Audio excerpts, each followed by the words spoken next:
यमुना देवी भैया और मधु को इस संयोजन की बहुत सारी बधाई। आज पहला सीजन मेरे जानकारी में ऐसा है जिसमें हमें बधाई देने के लिए कोई रचनाकार नहीं है यहाँ पर जिनको सम्मान मिला है, तो आप सबको ही बहुत सारी बधाइयाँ देती हूँ। और चूंकि विषय माँ पर है, माँ एक ऐसा विषय है जिस पर लिखते समय बहुत विचार बहुत सारे आते हैं, मगर उनको गूंज पाना थोड़ा सा मुश्किल हो जाता है, क्योंकि हम जहाँ से हम शुरू है, जहाँ से हमारा अस्तित्व आया, हम जैसे इस दुनिया में आए, और जब तक हमारी माँ हमारे साथ ना रहते हुए भी हम जीवन पर्यंत उस माँ के ही नाम से जाने जाते रहते हैं। हमेशा वो हमारे सोच में, उनकी दुआओं में हमेशा बचे रहते हैं। मैं माँ को उनकी जो एक रूपरेखा कि आप सबके सामने एक जैसे हम लोग देखते हैं जिस तरह से हमारी माँ रहती है, अगर आप तक वो मेरे शब्द पहुंचे तो माँ ममता है, माँ कविता है, माँ रातों की लोरी है। माँ ममता है, माँ कविता है, माँ रातों की लोरी है। माँ माथे पर सजने वाली हल्दी अक्षत रोली है। माँ मेहंदी है, माँ बिंदी है, माँ मेहंदी है, माँ बिंदी है, माँ चूड़ी की खन खन है।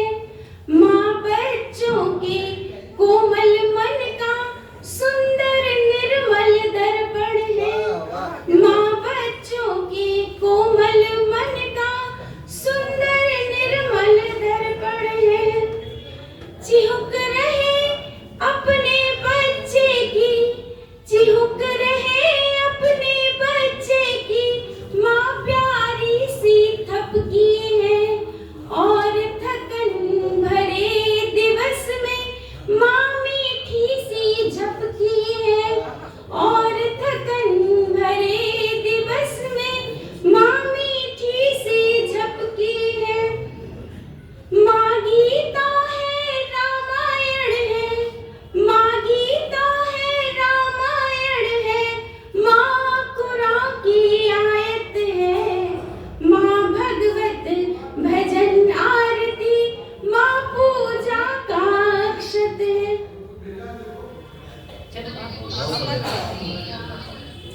मधु मधु आपण बेटा रश्मि आप पढ़ो। माँ गीता है, रामायण है, माँ कुरान की आयत है। माँ भगवत भजन आरती, माँ पूजा का अक्षत है। मन की दूर उदासी करके मैं यहीं पर इस गीत को विराम देती हूँ। मधु बहुत भावुक हो गई है, क्षमा चाहती हूँ, फिर कभी इस गीत को पूरा करूँगी। धन्यवाद।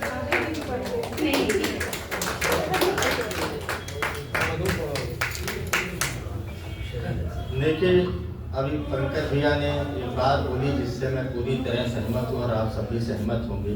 माँ विषय ही ऐसा है कि सभी का भावुक होना लाजमी है, और उस पर कभी कभी ऐसा होता है कि कुछ पंक्तियाँ बिल्कुल दिल में उतर जाती हैं और वो आंखों के रास्ते से बाहर निकलती है। अब कोई चीज उतरेगी तो बाहर तो जाएगी, तो ऐसा कुछ हो जाता है। रिलैक्स है ना मधु दीदी? बिल्कुल ठीक है भाई, क्योंकि संयोजिका अगर भावुक हो जाएगी तो कार्यक्रम आगे नहीं बढ़ पाएगा, इसलिए कोई बात नहीं, ऐसा हो जाता है।